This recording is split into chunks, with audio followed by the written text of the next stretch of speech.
Hey everyone, welcome to another installment of Harry Potter Theory. Today we'll be taking a look at 5 Draco Malfoy theories that have recently caught my eye. To start, I'd like to acknowledge that there are loads of debates out there between fans as to whether Malfoy was a redeemable character or not. There seems to be 2 very distinct camps, one that believes Draco was a snake at the beginning of the series and an even bigger snake at the end, and another that believes he was simply brought up in an environment of hate, but was really a good person. The latter of these 2 groups suggests that there is a very obvious character arc and redeeming storyline that Draco goes through in the latter half of the series. I must admit that I'm somewhat with the second group of fans in my beliefs regarding Malfoy. Sure, he was a pompous pureblood that did terrible things to Harry and his friends in their youth, but these terrible things were always done with juvenile intent. For example, in the Philosopher's Stone, Draco was responsible for tricking Harry into thinking he was going to fight Malfoy in a midnight duel. But his true intention in challenging Harry was to have him found outside of bed, running around the castle after hours, something which would have resulted in Harry's expulsion. Expulsion, not death, not even harm. So I imagine you take my meaning. Draco seemed to hate Harry, but not to the point that he would cause him actual harm. At least as an 11-year-old boy. Of course, later in the series, there are many times in which Draco is presented with the opportunity to bring harm to Harry, such as when he was asked to identify if a very badly stung Harry was indeed the Harry Potter. This happens at Malfoy Manor in the Deathly Hallows, after a group of snatchers find Harry, Ron, and Hermione in the woods, and they use a charm to puff up Harry's face beyond the point of recognizability. Of course, the snatchers suspect it's Harry, his lightning bolt scar mainly to blame, but when Draco, home from school on holiday, is asked to confirm that the puffy-faced adolescent wizard is the Harry Potter, he falters. He knows it's Harry, we know he knows, but he does not confirm it to his father, Lucius, even though it would have brought the Malfoy family back into great favour with the Dark Lord, because Draco knows that if he were to identify Harry as Harry, he would have been killed. This is one of the most telling moments to the true nature of Draco Malfoy, and so it's with this perspective that I'll be taking you through today's theories on Mr. Malfoy. 5. Draco helped Harry in the Chamber of Secrets. This theory only pertains to the movie, however, it's possible that it was some secret narrative in J.K. Rowling's mind as she wrote the novel, since she had a hand in the films and was known to share backstory with the actors and filmmakers as necessary. The theory stems from a small moment in the movie that didn't happen in the book. When Harry, Hermione, and the Weasleys went to Flourish and Blotts to bind their textbooks and ran into the Malfoys, Draco can be spotted glancing around the shop to see if anyone is looking before ripping a page out of a book.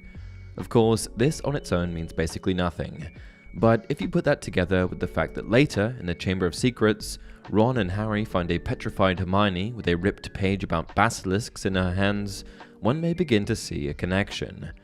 The obvious assumption that most people have made regarding this scene is that Hermione must have found information on the basilisk, torn out the page, and been on her way to find Harry and Ron when she was attacked.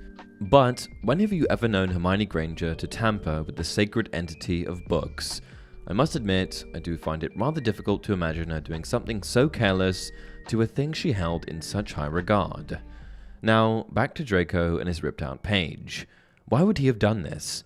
If he wanted a page from a book, surely his wealthy father could have bought him the whole damn thing.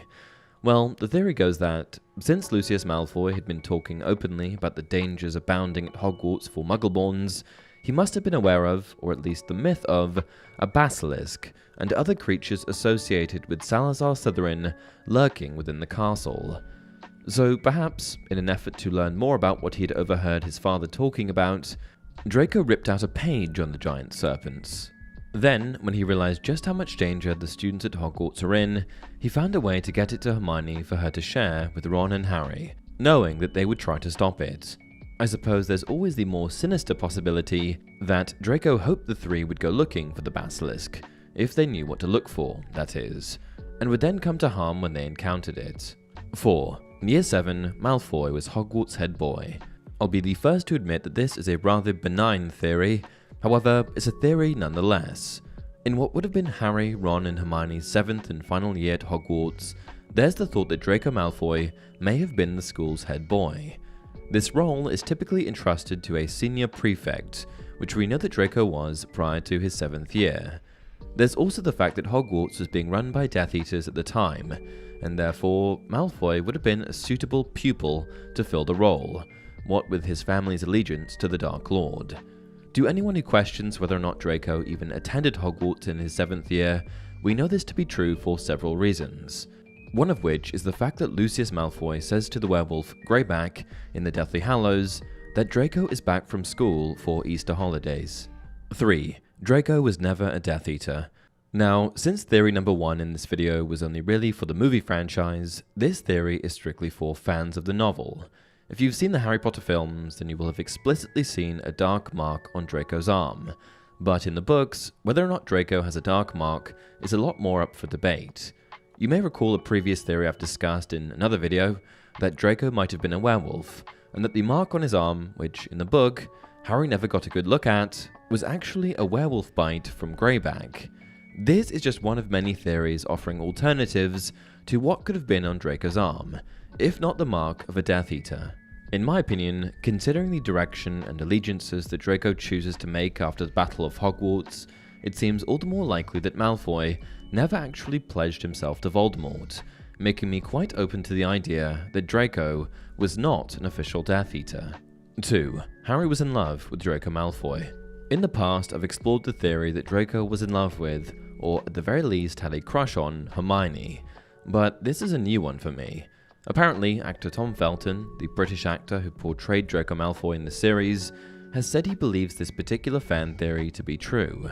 Now, I suppose Tom could have been being glib, since he says this in a somewhat sarcastic manner, alongside Harry Potter co-star Rupert Grint, who played Ron in the series.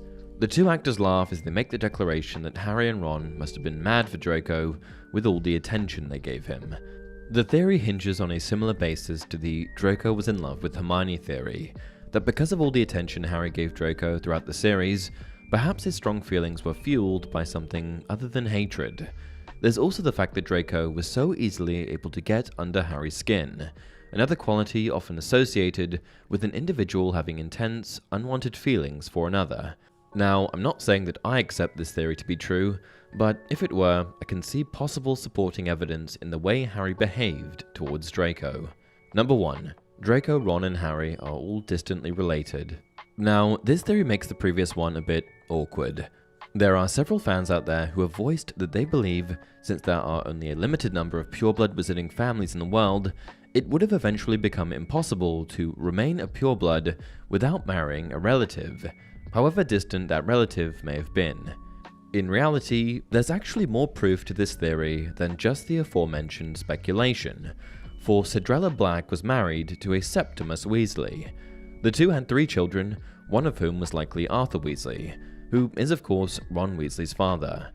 Draco's mother was Narcissa Black before she became Mrs. Malfoy, and James Potter was born from the Black family lineage as well. Put that all together, and you've got Draco, Ron, and Harry all descending from the Black family tree in one way or another.